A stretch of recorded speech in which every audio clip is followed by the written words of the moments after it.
He disguised himself as a priest to divert the security guard's attention. While his accomplices infiltrated the security room through the sewers, he neutralized every hostage on the scene in under 3 seconds. The crew broke out their gear and cracked the vault. $10 million sat right before their eyes. But one of the guards caused a complication. True to his principles, he refused to harm the innocent and did his best to pacify the guard. Thank you, Father. This allowed the plan to proceed smoothly.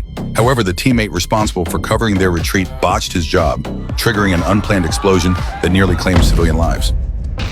What the fuck was that? Let's go. He ditched the wig, removed his glasses, and slipped into a jacket, making his getaway in a cloned police car amidst the chaos. He marched toward the teammate who had jeopardized the mission. You're supposed to torch the hay bales behind the livestock, away from the midway. His code was simple: don't hurt the innocent and leave no trace. He tried to knock some sense into the greed-driven crew with his fists, but he underestimated just how far their avarice went. The leader, impressed by his skills, proposed using the loot as capital for a $70 million heist and invited him to join. But this violated their original agreement. No thanks. He caught them reaching for their weapons and noticed the car doors were locked.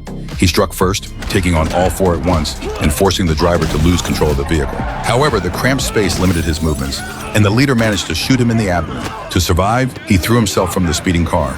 The crew screeched to a halt and sent one man to confirm the kill before kicking him into the river.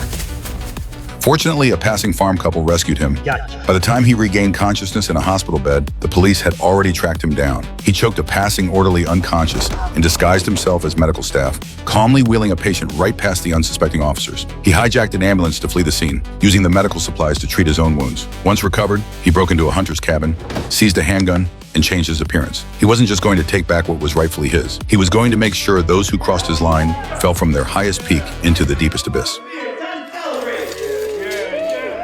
While his enemies were out chasing a fortune, Parker slipped into their stronghold like a ghost. He taped a handgun beneath the dining table and systematically shortened the firing pins of every weapon in their armory by exactly 1 inch. With the traps set, all he had to do was wait for them to return with their ill-gotten riches. Across town, his enemies, disguised as stagehands, delivered speakers rigged with pyrotechnics into a high-stakes auction at Palm Beach. Donning firefighter uniforms, they waited outside, coiled like vipers for the perfect moment to strike. As the auctioneer reached a fever pitch, the speakers detonated. Chaos erupted.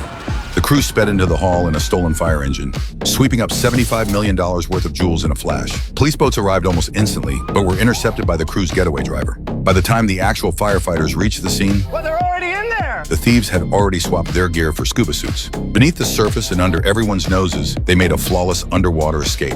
They returned to their lair, intoxicated by the thrill of becoming multimillionaires, never realizing someone had been waiting in the shadows. The victory felt complete when their driver returned, dragging along a beautiful woman he had intercepted. The crew's excitement peaked, but the leader's eyes narrowed as he snatched her phone and sensed something was wrong. What? Parker. Parker's plan had been upended by his well-meaning friend. Check the house. The crew grabbed their weapons from the armory and fanned out, searching for Parker's silhouette. But they scoured every corner, inside and out, and found nothing. Hidden in the dark, Parker picked off the stragglers outside first, forcing the leader to send a second man out to investigate. In the confusion, he slipped into the house from behind the leader, moving to rescue the woman from a thug's advances. Positioned in the thug's blind spot, Parker used a mirror reflection to signal the woman about the gun hidden under the table. However, he underestimated the leader's cunning. Reading the woman's gaze, the leader pinpointed Parker's location and circled behind him for a sneak attack. He pulled the trigger, but Parker's sabotage held firm. The gun was useless. A brutal struggle ensued. Amidst the brawl, the woman grabbed the hidden gun and took down one of the thugs. Despite his unhealed wounds, Parker overpowered the leader with a single hand, slamming him to the ground. But the last man returning from the search seized the woman, holding her at gunpoint. Parker didn't flinch. Instead, he repeatedly dared the man to pull the trigger. Go ahead. The enemy squeezed the trigger.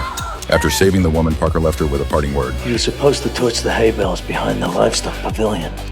He reclaimed what was his, along with a $75 million bonus. 6 months later, the woman who helped him and the farm couple who saved his life each received a package containing $5 million in cash.